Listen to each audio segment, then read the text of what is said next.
You're listening to Sox in the Basement, a production of the Broadcast Basement Limited, where every show is 30 minutes of good and comes from a basement bar on the south side of Chicago.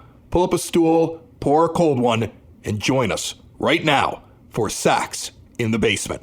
Heard everywhere podcasts can be found, and always at soxinthebasement.com. I want to talk a little bit about why Yoan Moncada should be batting second every single day. Okay, let's get Frank into Thomas said this on Monday night, and I agree with Big Hurt. But I want to back it up with data, because there are people that think that that's ridiculous. So what I'm going to do is I'm just going to give you some stats, and I'm going to let you decide whether or not it's either A, he should be batting second no matter what, lefty or righty on the mound, he should always be batting second with Abreu protecting him, or B, Ricky Renteria is right to be moving him between batting second, sometimes batting first, and pretty much all the time batting fifth against lefties. So these are some simple statistics. First of all, there are only two players on the White Sox who consistently bat in the two spot, Yoan Moncada or Tim Anderson. Okay. Nobody else has double-digit at-bats in the two spot. These are the guys batting in the two spot on a consistent basis. You can't argue it. You can just go online and you can find those statistics with a couple of clicks on your keyboard. These are the two guys. So let's compare the two guys that Ricky Renteria is using in the two spot, and let's see if he's using them in the right way. First off, let's look at their overall statistical line. Yoan Moncada is hitting .289 right now with a .877 OPS. And Tim Anderson is hitting .322 right now with a .873 OPS. Higher batting average, but in terms of extra base hits, Moncada brings you the same value at the plate. If you go by OPS, which I always say is my most valuable stat. Are you talking in the two spot strictly or just No, in I'm general? talking overall, their complete amount of stats. This is what they're doing. This is them for the entire season, just to give you a base. These are two very comparable players. Now, let's take a look at what they both do against left-handed pitching. Against left-handed pitching, the two of them hit basically the same. Tim Anderson is hitting .273 with an on-base percentage of .304 and an OPS of .668. Yoan Moncada is .002 points off of average and OBP on-base percentage from Anderson. He's hitting .275 with a .302 on-base percentage, and his OPS is also extremely comparable at a .655. Versus lefties. Versus lefties, Right. They're virtually the same player. That's the first point I want to make. Can you dispute that? Is there anything wrong with what I said there? Do you see any real difference between them? They have, between the two of them, they have one home run against lefties and 5 doubles and no triples. They're singles hitters against lefties. That's what they are. So I'm trying to find that split on Well, baseball. no, I'm just telling you to split. You don't trust me? This is the No, split. because you were asking me. So Okay, I just want to know wanted if you hear that data, does that make sense to you? Me sure. making the claim that these guys are basically the same hitter against lefties. Yeah, sure. Yes. Basically the same hitter against lefties. Okay, against righties, let's take a look at them. Moncada against righties is hitting .296 with an OPS of .980, while Anderson is hitting .343. God love you, Tim Anderson, the way you're hitting this year, with an OPS of .962. So both are better against righties. They're both better against righties, and they both rank about the same if you look at the OPS statistic. Anderson hits for a much better average, but OPS-wise, in terms of how many times they're getting on base and the extra base hits and what they're doing to contribute to the team, they're both pretty much the same player. They sit right up at the top. In fact, only one guy does better than them, James McCann. Right. Who should be locked into like a 4-year deal. We'll talk about that later. Now, they're basically the same thing then, right? Against righties, one Yes. hits better for average, but overall they're both doing really well. They're right up at the top of the team against righties. Right, yes. Okay, so now we have established these two players are virtually doing the same thing in a little bit different ways overall against lefties and against righties.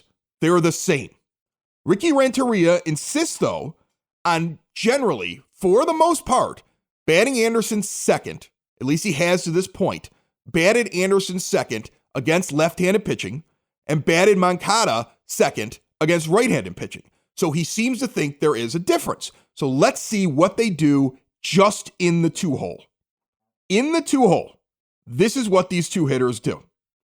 Tim Anderson hits .250 with a .746 OPS. So it goes down significantly. In the two-hole. Yeah. When given the opportunity to actually hit against lefties, he actually does worse against what his overall average against left-handed pitching is. Even against lefties overall, he's hitting for a better average than he's hitting in the 2-hole, right?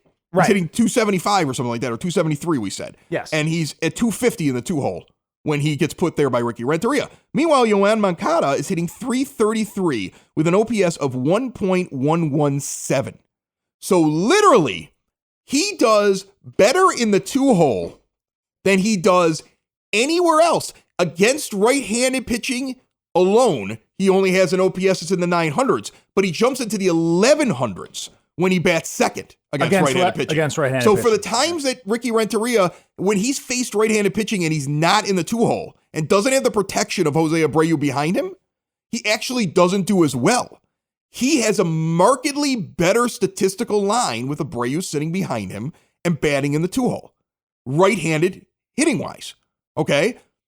If Anderson is not doing any better in the 2 spot than Moncada would do, and Anderson is not doing any better against lefties than Moncada would do, and Anderson has demonstrated he hits better for average lower in the lineup than Moncada does, and Moncada has shown that in the 2 spot is his best possible thing, why wouldn't you just leave him in the 2 spot all year long? And I'm going to give you the one argument that I keep hearing. Ricky's just moving the lineup. We have bigger problems than this. Let's not yell about this stuff. You guys are just cherry picking stats. Let's look at their lifetime stats. Let me tell you something. Yoan Moncada and Tim Anderson, if we look at their lifetime stats, they should be platoon players.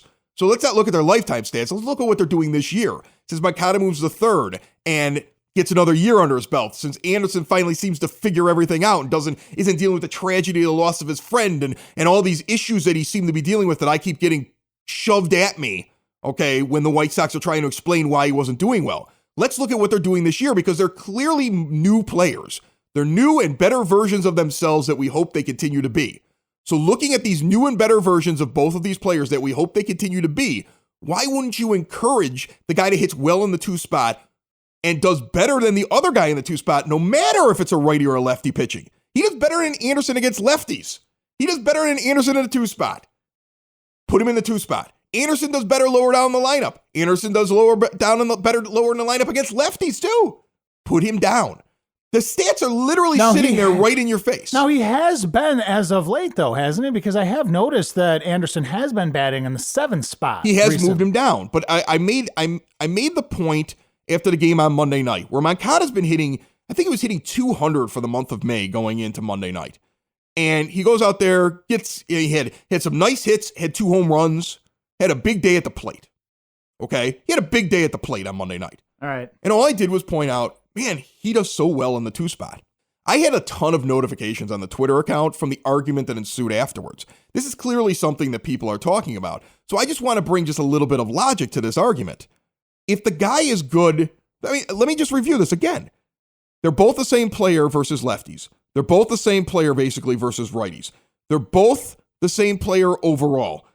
One does markedly better in the 2 spot, and the other one does worse in the 2 spot. Even when you line him up, he's actually doing worse in the 2 spot. So Anderson's average goes down in the 2 spot.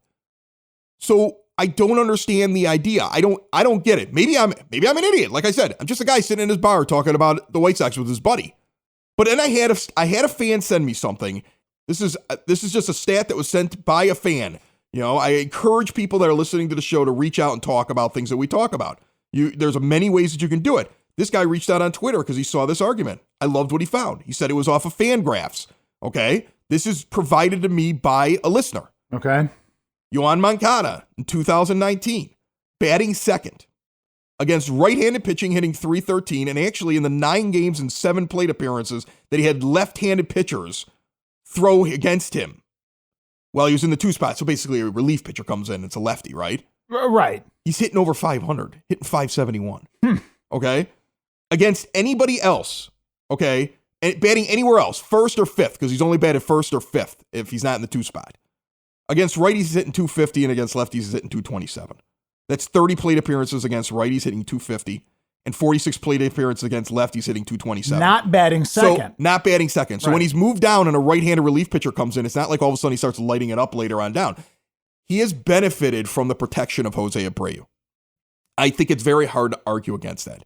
And when a professional hitter who's a Hall of Fame hitter and a World Series winning manager sit on the postgame show and basically say the same thing that I'm saying, I could care less what somebody who on Twitter wants to tell me about that we're wrong on this one. Your argument's invalid at this point. Guys who play the game, guys who are experts at the game, guys who have managed players before, guys that, and anybody with a brain who can read stats all see this. If you want to be a Ricky apologist, fine. I've said before, I haven't had a problem with some of the things that he's done pitching-wise. I've defended him at times, but he's wrong here. Yeah, and he's wrong here. The other thing, too, is a lot of the moves, a lot of the things that I've been critical of him for, I mean, you've pointed out, his hands are tied a little bit because, what's he going to do? Right. It's not like he was given a great team. No. Now, I don't understand. I don't understand going back to Alonso in the 4 spot. That doesn't make any sense to me. The guy's hitting under 200, and James McCann is a beast. Alonso in the 4 spot makes no sense, and Wellington Castillo in a White Sox uniform makes no sense. I mean, McCann can't catch every day. Those are the two. Listen, McCann can't catch every day. No, but Castillo should not be getting the amount of games that he's been getting. Don't you agree? Sox in the basement. Sox in the basement. Sox in the basement. Last week it got canceled because of rain. This week we're going to try to do it. It does again look like rain. But if things are good, we're going to be outdoor on the patio at 3020 West 95th Street in Evergreen Park at the Red Palm for a live show from 7 until 9 p.m. They also have turtle races out there. If your turtle wins, you get like a t-shirt. If your turtle loses, you get like a beer. The last place turtle gets free beer. So you basically want your turtle to lose. It's a race where you're sitting there going, please lose. I just want another free beer. And they do multiple races throughout the night out on the patio, okay? So they're going to be doing that. They have Queen of Hearts out there as well that night. So it's going to be at the Red Palm. It's an island bar. Island attitude, local latitude. The Red Palm in Evergreen Park. We will be out there at 7 p.m. Thursday night. If it rains, we'll be out there next Thursday night. But my plan is for this to work. We had to cancel it last week because it was going to rain, and it stopped raining at 2 in the afternoon. And we could have done it. Okay, so I'm keeping this thing going until there's actual rain pouring outside right before it happens. I'm not canceling it. The weather is unpredictable right now. So Red Palm, Thursday night, the 16th. Here's the thing with James McCann. James McCann is doing an incredible job not only at the plate, but the way he frames pitches. The way he's helping the staff. And you know what? We don't have time for me to go and break down it all, so we'll do it next week if we want. But I found some things on it just casually reading it, and you could see it with the eye test. He moves the glove. He moves the glove inside. He does a great job of dragging a ball back into the zone. I've talked about how Castillo doesn't do that. Castillo doesn't do that. Castillo lets multiple pass balls or wild pitches get by him per game. Steve Stone was raving about the defense of James McCann the other day on the air, and he was right about it. Yes. Okay. He's the kind of guy that you can just let the ball go if you're a pitcher, and he's going to get it. If it's going to hit the dirt, I heard that comment. I did hear that comment. See what I'm saying? If it's going to hit the dirt, he's going to get it. And he gives confidence to the pitchers because of that. And then he did an amazing thing with Giolito. The other day. A guy who was greatly benefited by having McCann behind the plate. He's benefited by the fact that he's starting with his pitch behind his back. So batters can't pick up exactly what he's doing like they were before. That's been a major change, and credit the pitching coach for that. But then also, he can't find the strike zone the other night. And his last start. And he's having a problem getting in there with his fastball. And McCann walks out there and has a conversation with him. And clearly he told him, we're done with that pitch. And it's all off speeds. It's all, things that are diving out of the strike zone.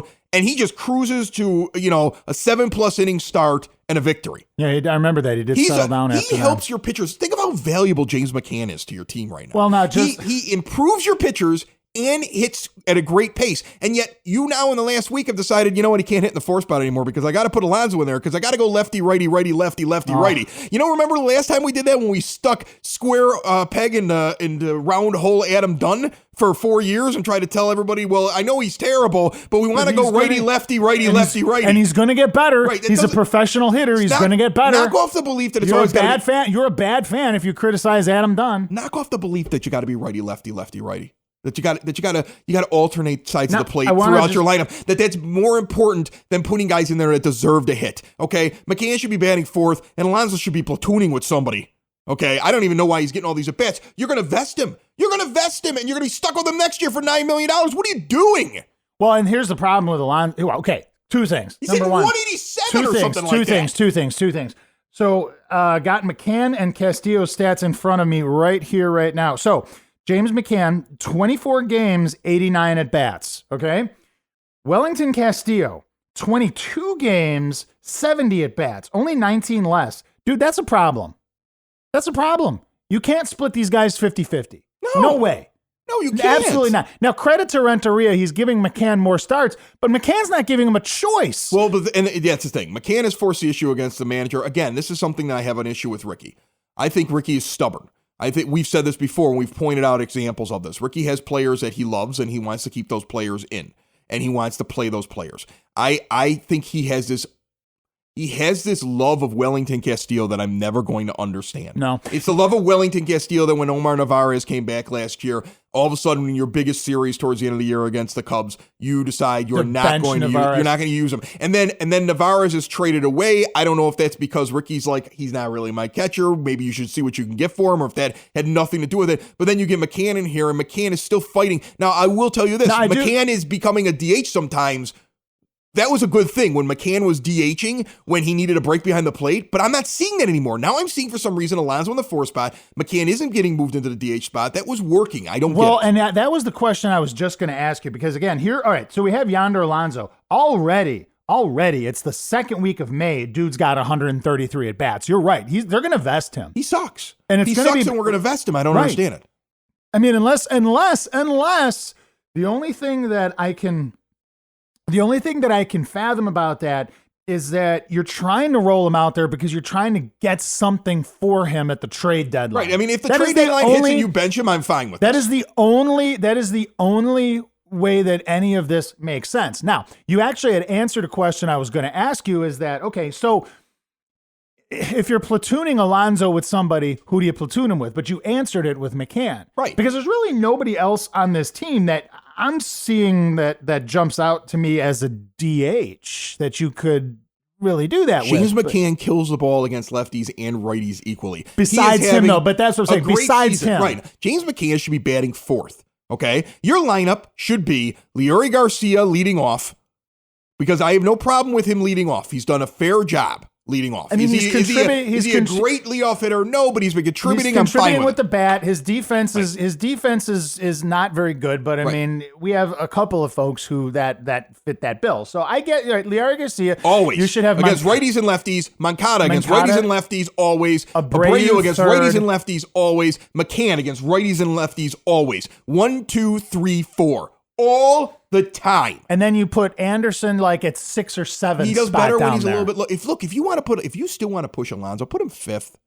What are you doing? Why don't you want to protect Abreu? If you're a pitcher right now and you get Jose Abreu coming up, and you just had to go through the Moncada thing when they bat him second and he's mashing the ball batting second. So when you get to Abreu after you've just had to get through Moncada, and you easily have at least one guy on. I mean, look at what these guys are doing in front of him. It's interesting because I don't have this stat in front of me, but Abreu started off the year terrible. Yeah. Okay, and he's got Alonso batting 4th behind him. He picked it up when McCann was behind him. When McCann was behind him. I don't have the stat as to like how he bats whenever McCann is behind him. But again, you could look at it with the eye test. You don't necessarily need stat with that. It's obvious to any White Sox fan that's watching games. Abreu had a rough start to the season with no protection behind him. Abreu got protection behind him in a hot-hitting James McCann. And his average went up and he started playing well. The manager has now decided he wants to put Alonso behind him again. Right, and look at what's happening to Abreu's average. It's going back down. And if you're a pitcher and you get to that point where you've had to survive a Moncada, if he's in the 2 spot, let's just at any point this season, and if he does what we told him to do, you get a guy in Moncada who's at the 2 spot who's got an OPS over 1,000, who's batting second, and then you come into Abreu right after that. Do you really want to pitch to Abreu when you know you've got a guy hitting 187 sitting behind him who can't get a hit? No. Who every time he puts his bat on the ball looks like a little leaguer who's just trying to push it through the infield? No, not at all. You're going to give Abreu nothing. But again, Abreu's going to press. Especially Abreu's going to press. He's going to try to get that hit because he knows there's holes in this lineup. Because he's the leader on your team. Is this what we talked about last week or so ago about you got You know, the only reason you have Alonso out there is because you made it a point to sign this dude in the offseason and you're paying him a bunch of money. I mean, is that the only reason why we have to keep looking at him? Look, you hope that the reason is we want to make sure that he does well enough that we can deal him. And if we get to the trade deadline and they're unable to deal him, unless he has made this amazing turnaround that I don't expect, because it's not like he was like a career 290 hitter. No, okay? No. So I mean, it's like 260. Yeah, something. he's not. So this amazing turnaround that you're expecting, I don't think is happening. So unless that happens, they either bench him to make sure he does invest, and if they do that, I'm fine. I'm at least better. I still think he should be batting fifth. Okay, but I'm at least better with what you did. But the other possibility is this is once again a stubborn front office move or a stubborn managerial move or a combination of both in which nobody wants to admit they're wrong.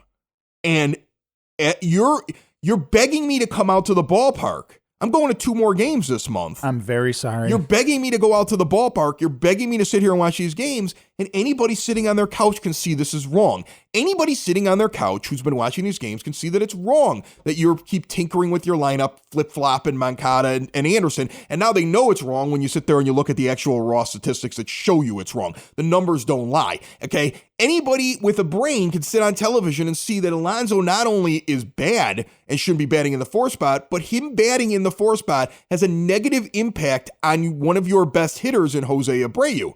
Anybody sitting on their couch and watching television right now can see that James McCann has earned the starting role. And actually, even though he's arbitration eligible next year, I keep trying to figure out why that is. I think it was the way he was let go. He still has a year of arbitration, so you still have control over him, even though you don't have a contract on him.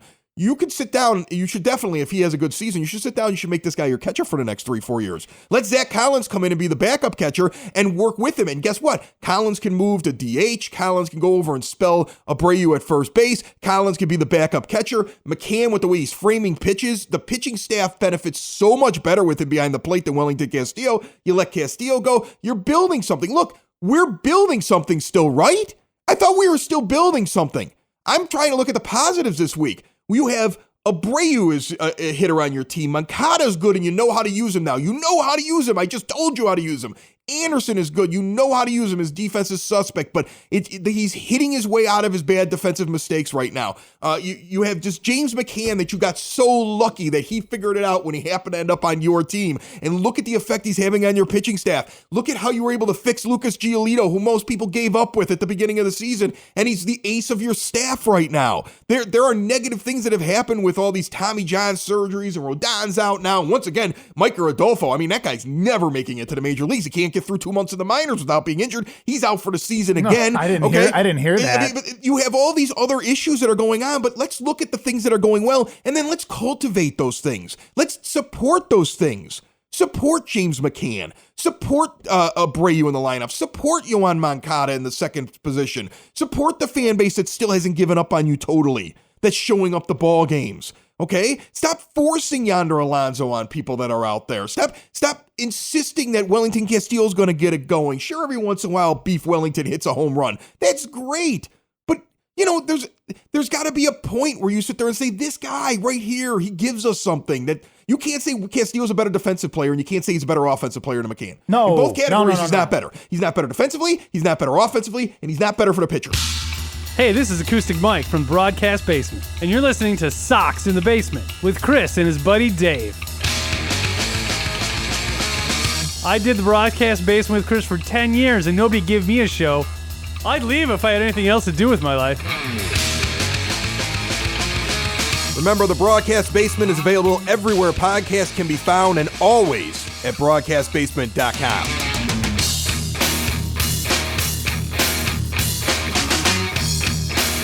Dave, I feel as though we are a simple twosome that sits down here at my 9-foot homemade oak bar in my basement on the south side of Chicago. Well, there's definitely nothing complex about you. No. And we sit down here, we talk a little bit about the Sox, and we grew up here watching this team, grew up across the street from each other. And I think we have the conversations that a lot of people have with each other. In fact, that's one of the compliments that I always get. Well, I would hope so. I mean, right. When it comes to this team, I hope people aren't sitting around talking about how amazing they are. Listen, they've actually been playing pretty good. I mean, they're playing. I mean, what are they? They're 500 over their last 10 games. They put together a little streak at least through Monday night. Because you've had the Indians, you've had the Blue Jays, and then you have the Indians again. They do very well against the non-elite teams and against a very weak division, which goes back to the point that we've made before that wouldn't have been nice to have made a few moves and grabbed a few veteran guys and probably had a chance to compete or at least be in the picture and given fans kind of some excitement at a very low cost. Well, that's what we this season. That's what we expected. I mean, we did not expect, we did not expect that 2019 was going to be the year. No. But, we would have at least liked to have had more than 4 guys to watch on this team and then have all the, and then have everybody tell you that, well, yeah, we suck. But I mean, watch these 4 guys. First of all, this is a conversation. I don't expect everybody to agree with everything that we say. That's the first thing. No. It's a conversation. I don't expect anybody to agree with what we have to say. I do find it funny, though, how some people are getting offended now when you say something bad about the team.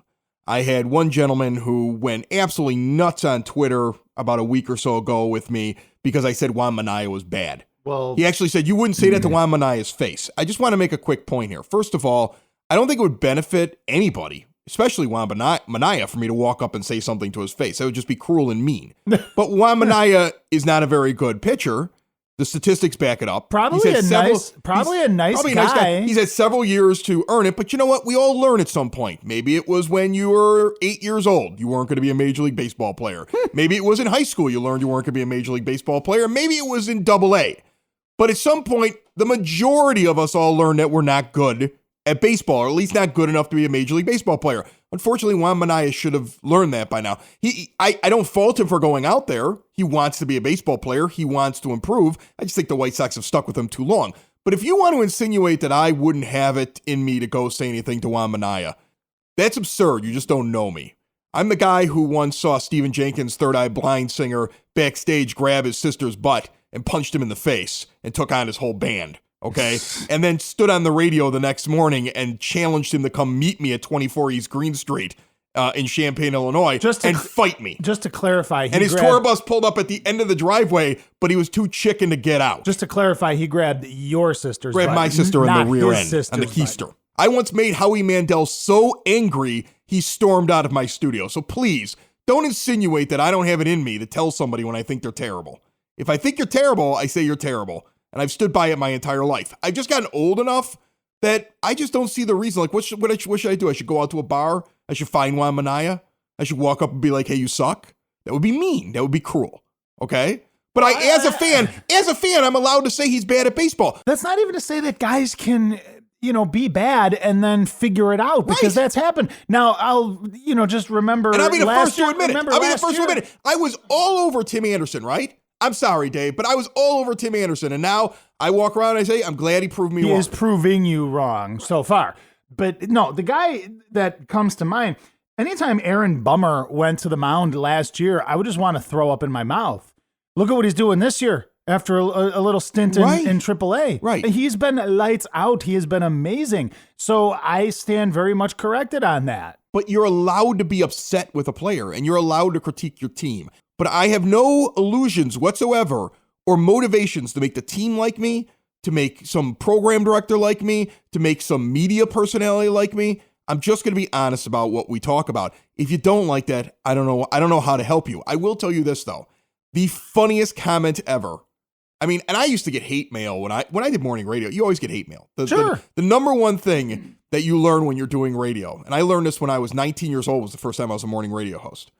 And I started to get hate mail. And that's back when people couldn't tweet things to you or send a quick comment They would anonymously. actually lick a stamp and put it in the mail. And they'd have to put the return address on the envelope. I mean, think how bold and angry you have to be to do that. Like, to write something. And they would write things like, I hope you die, and if I see you walking across the street, I'm going to run you down in my car. I mean, they would write horrible things. Wow. Like, you should never procreate. And they would write 2-page letters about it. And I would get these things. And I remember the first time I got one, I was looking at one. I'm like, man, this guy hates me. And some guy who was a radio veteran walked up and goes, you're doing good when people they take the time to write about how much you annoy them. You're doing good at that point. And I always took that as something. So I feel like we're doing good because I laughed out loud and read this at least 6 or 7 times. I called my dad and read it to him.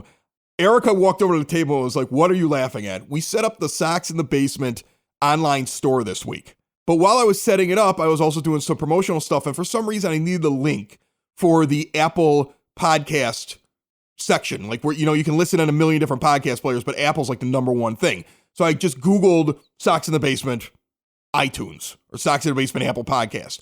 And it popped up the page because I just wanted to grab the link and insert it into something while I was building up a web page. And the customer reviews pop up right away. And iTunes. Just all of our customer reviews when somebody takes the time to write something is always positive, which I really appreciate. Yeah. And if you want to write something, that helps the podcast. And it's very nice of everybody that's done it.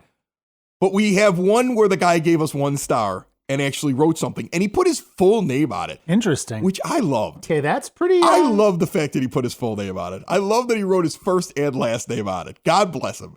Okay? He gets all the respect in the world for me because he owned it.